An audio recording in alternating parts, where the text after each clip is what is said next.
everyone. So in this video we will discuss more about determinants. तो last video में हम लोग किया था कि how to solve a determinant जिसमें 2 रॉज और 2 कॉलम्स होता है. तो इस वीडियो में सबसे पहले कोफैक्टर क्या होता है. तो सब जैसे कि लास्ट में अगर हम लोग का डिटर्मिनेंट है, पहले 3 वाला लेते हैं, 1 2, पहले 2 रॉज और 2 कॉलम वाला ले लेता है. तो अगर हम लोग को बोला कोफैक्टर ऑफ 1, तो हम लोग को 1 को छोड़ के जो भी नंबर बचा इसका क्रॉस में 1 जो रॉ में है और जो कॉलम में है उसको अगर छोड़ दे तो हम लोग का क्या बच रहा है 5. तो हम लोग का कोफैक्टर होगा, पहले -1 लिखना है और ऊपर में हम लोग को कोफैक्टर ऑफ 1 होगा -1 कौन सा रॉ में है, रॉ नंबर 1 और कॉलम नंबर भी 1 और उसके बाद में ये है 5. तो अगर हम लोग इसको करें तो 1 + 1 2 होता है. तो 1 -1 इंटू -1 इज 1. तो हम लोग का कोफैक्टर हो जाएगा 1 × 5 दैट इज 5. तो 1 का कोफैक्टर होगा 5. और अगर हम लोग को 2 का कोफैक्टर बोला तो हम लोग 2 इस रॉ में है और इस कॉलम में, इसको छुपा देना है. फिर उसके बाद हम लोग का बचेगा 3. तो -1 2 कौन सा रॉ में है, raw number 1 and column number 2. तो हम लोग का 2 का कोफैक्टर हो जाएगा -1 के पावर में 3 हो जाएगा. तो -1 × -1 into -1 is -1 into 3 is equals to -3. तो कोफैक्टर ऑफ 2 इज -3. सिमिलरली हम लोग 3 का भी निकाल सकते हैं और 5 का भी निकाल सकते हैं. पर अगर हम लोग को ये वाला डिटर्मिनेंट दे जिसमें हम लोग का 3 रॉज और 3 कॉलम्स हो, तो हम लोग कैसे निकाल सकते हैं.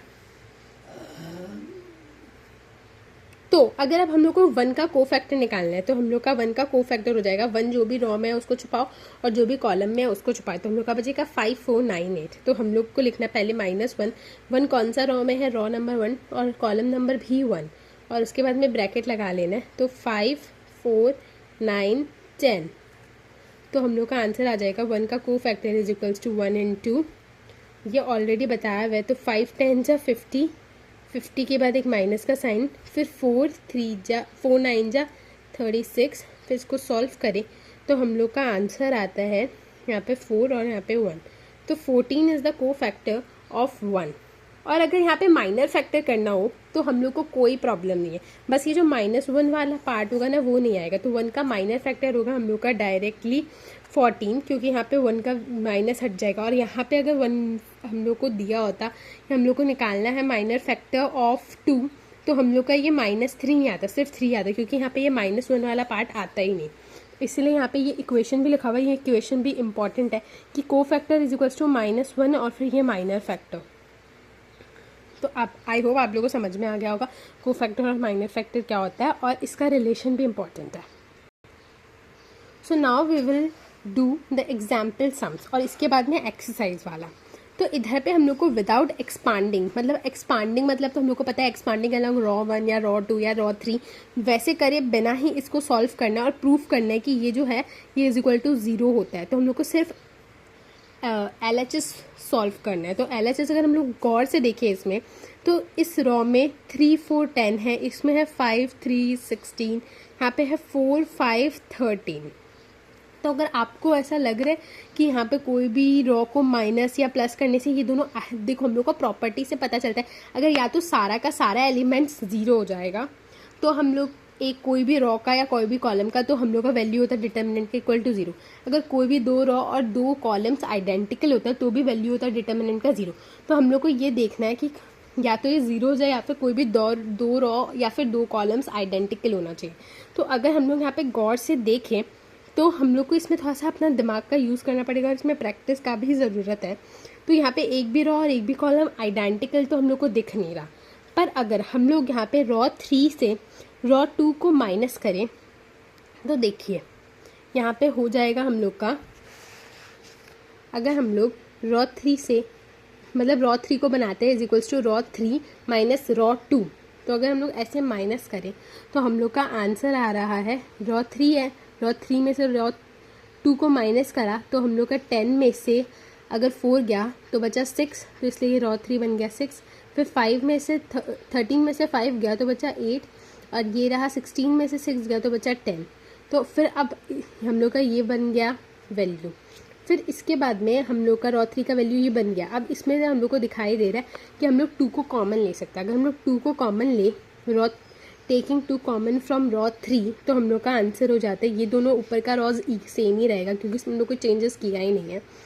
तो हम लोग का नीचे वाला बन जाएगा 3 4 5, क्योंकि है ना 2 3 जा 6 होता है, तो इसमें से कॉमन ले लिया, 6 में से 2, 8 में से 2 और 10 में से 2, तो हम लोग का आंसर ये आ गया। अब raw 1 and column 3 is equal, तो हम लोग बोल सकते हैं कि इसका डिटर्मिनेंट वैल्यू 0 होगा।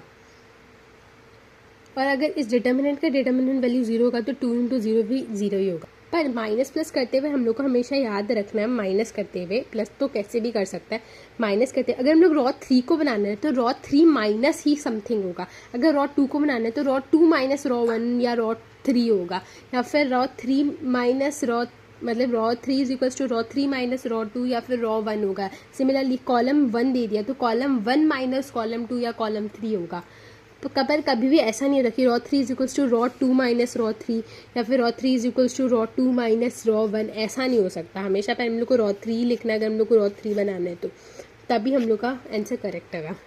So now moving on to example number 1 का सेकेंड क्वेश्चन। तो यहाँ पे हम लोग को दिया हुआ है 1 2 3, फिर 1 का स्क्वायर, 2 का स्क्वायर, 3 का स्क्वायर, फिर 2 का स्क्वायर, 4 का स्क्वायर, 6 का स्क्वायर। तो हम लोग को इसको इक्वल प्रूफ कर इज इक्वल्स टू 0 प्रूफ करना है। तो सिमिलरली कोई भी 2 रॉ या फिर 2 कॉलम को हम लोग को इक्वल करना है। तो हम लोग इसको ऐसे भी लिख सकते हैं, अगर किसी को वैसे प्रॉब्लम हो तो ये हो जाएगा हम लोग का 1 2 3, ये तो सेम ही रहेगा। फिर 1 1 जा 1 ही होता है, 2 2 जा होता है हम लोग का 4, मतलब 2 इंटू 2 4 होता है, 3 इंटू 3 इज इक्वल्स टू 9, 3 3 जा 9, फिर 2 2 जा 4, 4 4 जा 16, 6 6 जा 36। तो अब हम लोग को देखो ये वाले जो रॉ में हम लोग कॉमन ले सकते हैं, हम लोग कॉमन ले सकते हैं 4 को। तो अगर हम लोग 4 कॉमन ले ले तो हम लोग का बचेगा 149। तो हम लोग कह सकते हैं कि column 2 is equals to column 3, और विच इज़ मतलब डिटर्मिनेंट का वैल्यू हो जाएगा 0, और इसीलिए LHS is equals to RHS, hence proved. Now example number 1 का क्वेश्चन नंबर 3। तो इसमें हम लोग को दिया हुआ है 1 by A B, 1 by B C A, 1 by C A B, और हम लोग को ये प्रूफ करना है इज इक्वल्स टू 0 है। तो हम लोग को सबसे पहले या तो रॉज को इक्वल प्रूफ करना पड़ेगा, कोई भी 2 या फिर कॉलम, या फिर कोई भी एक रॉ और एक कॉलम को पूरा 0 लेकर आना पड़ेगा। तो अगर हम लोग यहाँ पे ध्यान से देखें तो ये A B ऐसे 1 बाई में है, तो हम लोग इसमें अगर इसको पूरा रॉ 1 को 1 से मल्टीप्लाई, A से मल्टीप्लाई कर दे तो ये हो जाएगा 1, ये हो जाएगा A का स्क्वायर, ये हो जाएगा ABC। इसको B से कर दे तो यहाँ पे आखिर में सबका ABC हो जाएगा, और इसको C से कर दे और यहाँ पे ये हम लोग का 1 बाय का वो भी हट जाएगा। तो हम लोग ऐसे करें, पर अगर हम लोग कोई भी चीज़ को अंदर से मल्टीप्लाई करते हैं ना तो वो सेम 1 बाय से डिवाइड भी हो जाता है, ताकि एंडिंग में पूरा मतलब कैंसिल आउट हो जाए। तो यहाँ पे हम लोग मल्टीप्लाई करेगा रॉ 1 से A को, रॉ 2 से B को, और रॉ 3 से C को।